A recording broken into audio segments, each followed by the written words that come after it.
Richard's currently telling the police officer that he came first in his race and third overall. She's very impressed, and he's mostly talking about his racing and his trophies and stuff.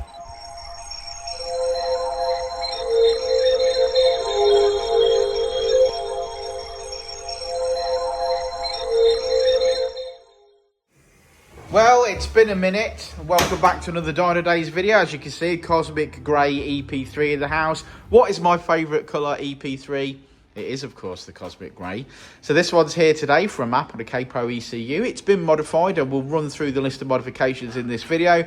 But for now, it's time to strap her down, give her a power run, see what we're playing with, and then start tuning. So here we go.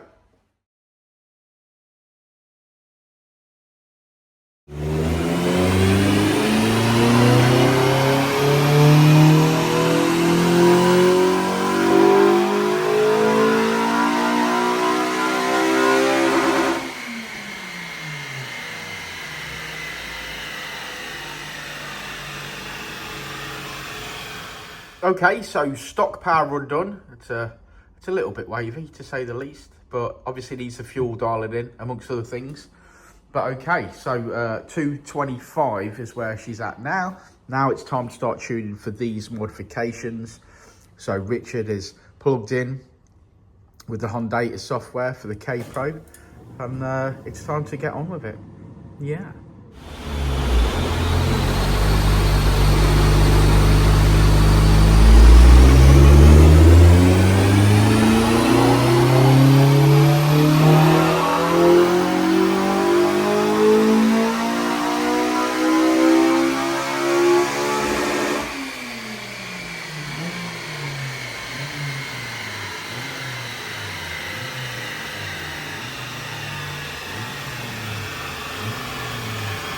Well, you guys know the score at this point in the video.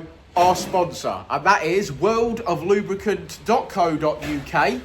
It's a K20, it requires oil, they all do. But if you need to buy some oil, I'm using 5W40 Molygen. You can use whatever you like, but go to the website, use the code Dyno and save yourself a load of money. They do additives, gearbox, oil, the lot. So go and check them out. Great team, fast at shipping, great prices.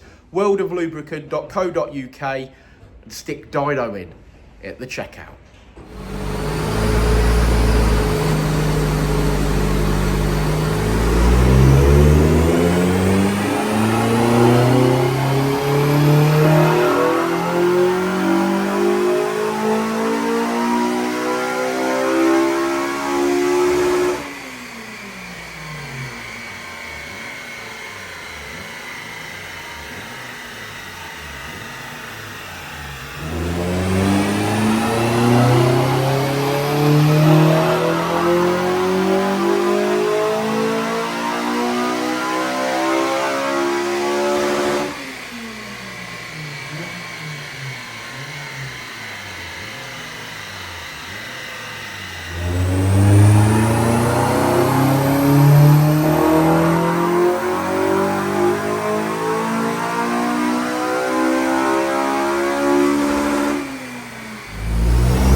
Punch it, Chewy.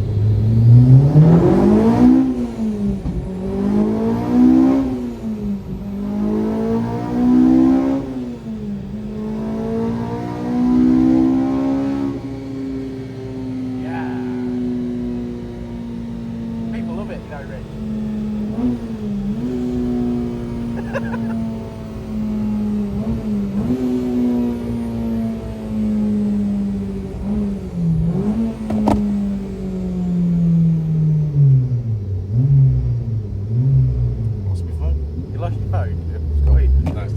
Go so fast.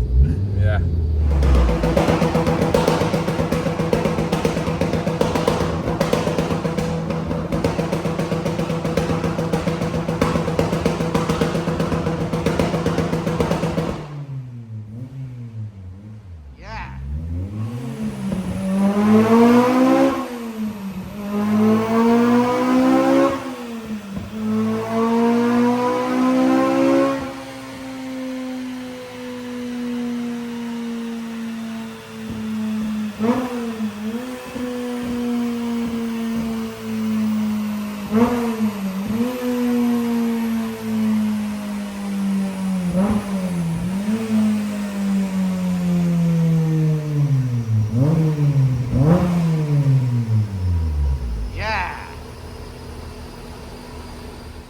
love a Cosmic Grey EP3, mate. They're lovely, lovely, aren't they? Yeah. Yeah, to touch on yesterday's events, hopefully today will go a little bit smoother than yesterday. For those that don't know, maybe they're not aware. Maybe you don't follow the channel. Maybe you don't follow the channel, whatever. Maybe you don't know the Dynodaze law, but there was an addition to the Dynodaze law yesterday. Yeah, so I got here yesterday morning, 8 o'clock, went to park my car next to what should be the space for my motorhome. Thought, oh, the gate's open, I'll need to shut the gate before I park it next to my... Oh, where's the fucking motorhome gone? Obviously, it had been stolen during the night. Check CCTV, find out that it did, in fact, get stolen.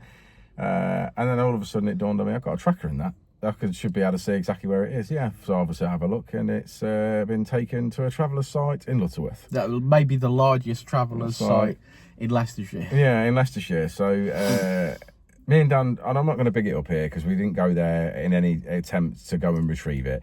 But what I thought was, and what Dan thought was, which was a fair comment on both sides, that maybe they would have put the motorhome out on the road thinking if it's got a tracker in it or something, then we'll leave it out there. Obviously, if it's no one comes to it in a couple of days, we'll take it inside the site. So I said to Dan, it's got to be worth going down. It was literally 10 minutes down the road for us. And I said, you know, you're driving your car. You know, you've got the keys to the van, maybe you'll be able to get it. And then Richard pointed out, well, for them to have got it, they've obviously completely mullered all the steering lock and all that the sort of barrel stuff and everything to get it. So he took a screwdriver with him. Yeah, so took some screwdrivers, said, well, obviously, if we can get it going, if it's just been dumped, we can get it, whatever. So we went to have a look. So anyway, we rode down the road, which is pretty much almost like a single track road, really. But so anyway, went down there, and you can turn around at the end. We already checked it on Google Maps just in case when we got there to make sure we weren't driving into the site. We drove past it and drove past the end of it, and Dan's doing what you would obviously do, and he's trying to look in the site to see what's coming or what's going on. Anyway, there's a couple of traveller gentlemen in a car parked in the entrance.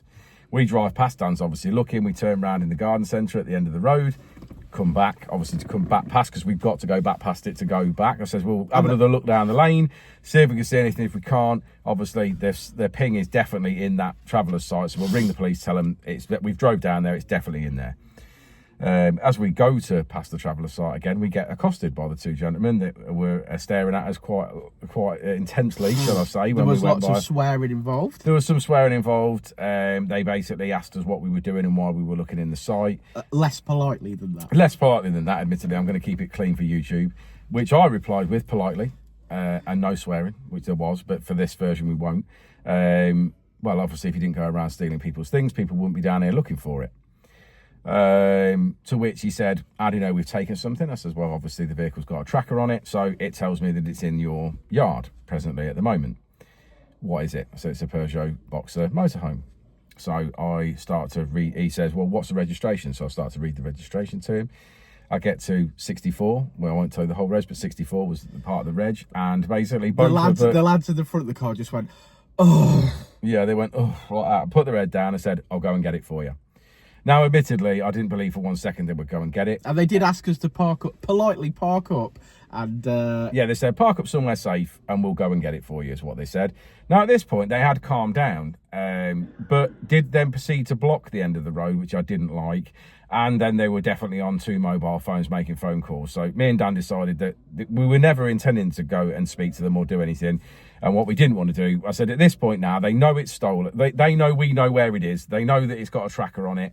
I says, at least at this point, they might take it out of the site. If they burn it out for me, well, I don't care. At least they ain't got it, you know, and I won't have it, but that's not the end of it. Or they'll dump it outside and we'll be able to get it back.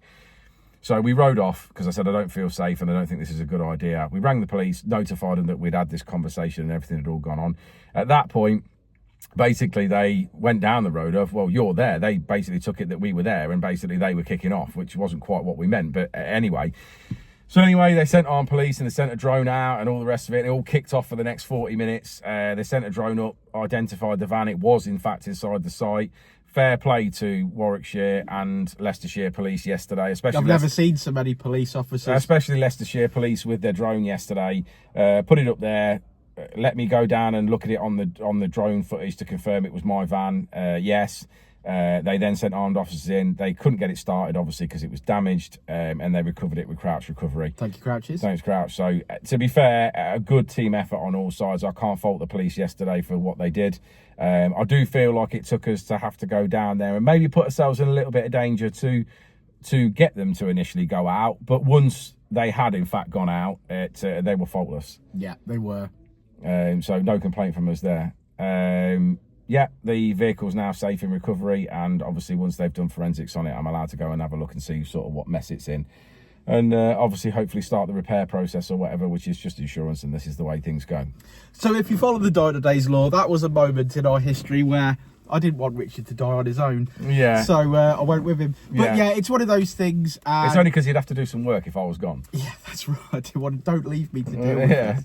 But yeah, it's one of those things, and we don't advise taking matters into your own hands ever.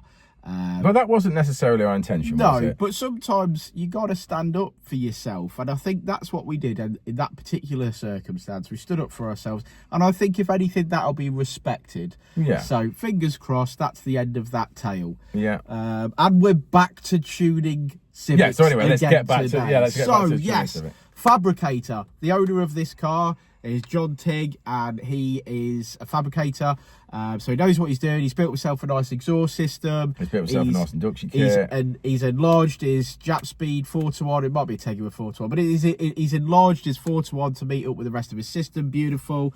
He's got a Skunk2 Ultra Series on it, and yeah, it's done really well. Yeah, he's asked us, obviously brought it here today for tuning, so we obviously tuned, made great gains in the mid-range. He wanted flames on launch control, but not overrun. No overrun flames, so we didn't get overrun. Although at the very end of that section of the video, it did let out a silent flame. At the natural end, flame. Yeah, the icing on the cake for me. It looked great. Yeah, I mean, it's made really good power in the mid-range. What power did we make in the mid-range? 55 brake horsepower. 55 brake horsepower in the mid-range. Not to be sniffed at. Finished on just 240, just shy of 240. It's been ages since I've been over there, mate. I forgot. Yeah. I spoke to the customer a second ago, because I generally don't see the numbers from here. And the customer said just shy of 240, so it's he's really happy with that. We could show them by going over to the graph. Yeah, and showing them what Should we do that? Let's have a look at the graph. Let's do that. So say it with me, guys. Red line as she came in, blue line as she leaves. 55 brake horsepower, the mid-range there at 6,000 RPM. Love that. Finishing on just shy of 240. I'm calling that 240 because it made over 202 at the wheels. Beautiful car. Like I say, well put together. The lad, John Tig, he is a fabricator. He's got his own business. He's doing some great work. So yeah, brilliant. Good result all round. Nice car. Cosmic Grey's my favourite, as you know. If you guys need any help with your EP3 or any K20 work, give us a shout. We've got a Facebook page, Instagram page. You're watching on YouTube, there's TikTok. However you want to contact us, please do. We'd love to support you like we have done with this young man who's been messaging us for some time with questions, trying to get the car ready for today. We're always happy to support and help moving forward. So give us a shout, and we'll catch you on the next one, won't we, Rich? We will indeed.